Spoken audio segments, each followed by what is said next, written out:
You're smiling, you're looking good. How have you been holding up? How have things been? I've been doing all right. It's been a trying year so far, but the past couple of weeks have just been so much fun, and I'm incredibly excited to share Zach's story with the world. And it's filled me with a lot of joy and a lot of love. I got to see my family over the weekend. They came for the premiere, and Yeah. to share that with them was really special. You talk about the premiere experience. It looked like you guys had a blast out there. I know it was different, but different in a cool way. You guys seem to really be enjoying it.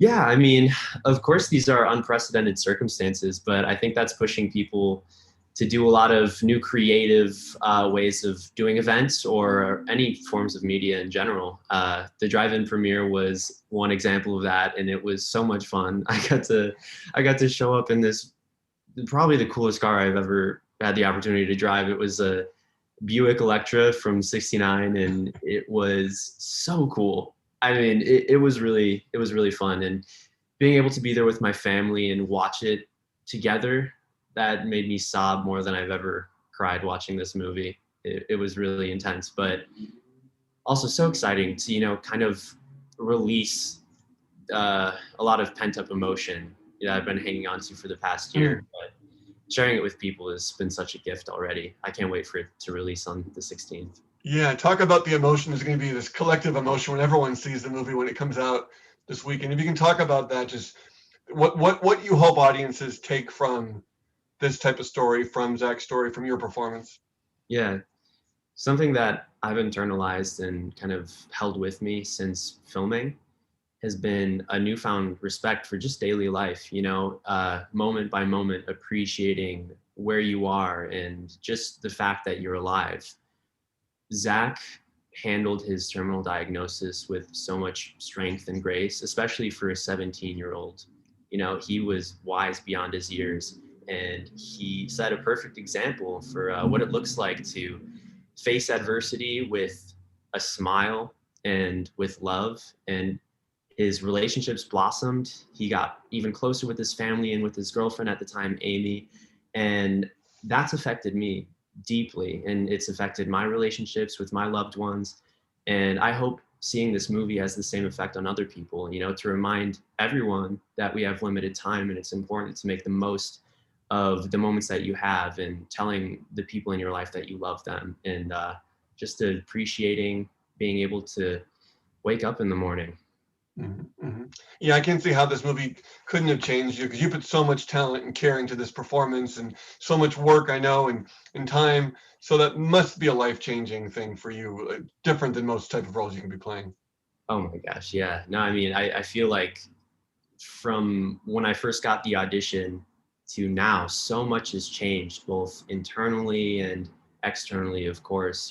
This is a totally new terrain that we're all existing in this year. But I think that's what makes this movie coming out right now so special. Everyone is looking their own mortality in the face. This year we've lost so many precious lives to this virus, and for every person that's lost, there's going to be like 9 or 10 that are in their grieving process. And I went through something like that last year, and it's incredibly difficult to cope with those emotions. And the thing that's really special about Zach is his perspective on loss and grief was positive, and not in the sense that it's a good thing, but in the sense that he acknowledged that that love remains. And his family has set that example too. Meeting the Sobiechs, they kind of were a guide for me on how to deal with those emotions and still feel connected to loved ones that have been lost, and seeing them reflected in everything around me, whether it's just seeing a bird flying through the sky or hugging one of my other family members that also loved them. Their love is still everywhere. Yeah. Talk about the joy of music. And music's obviously such a big part of Zach's story and of this film and of your life and your own career. So how important was that element to you? How much fun was that element to you?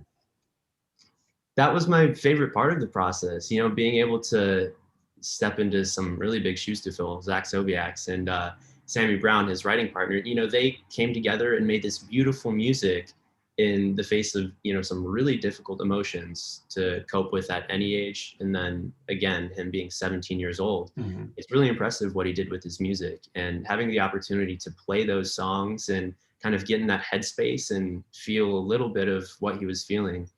was inspiring and bolstering. And being able to do that with Sabrina Carpenter, oh my gosh, she is just beyond. She's on another level of talent, both acting wise and music wise. It was an instant click. You know, we played the song together for the first time probably 3 minutes after meeting, and it went perfectly. You know, we knew the harmony studio, and we weren't even told to practice the song. We just happened to be asked to perform it in this audition, and it was kismet. You know, it was, and that kind of set the tone for the rest of the experience, and it was so much fun. Every single time I perform Clouds or any of their songs, I get this really strange vibration. Not strange, but just kind of like a feeling of love. Thank you for watching. If you want more extra, hit the subscribe button and the bell so you'll never miss a video.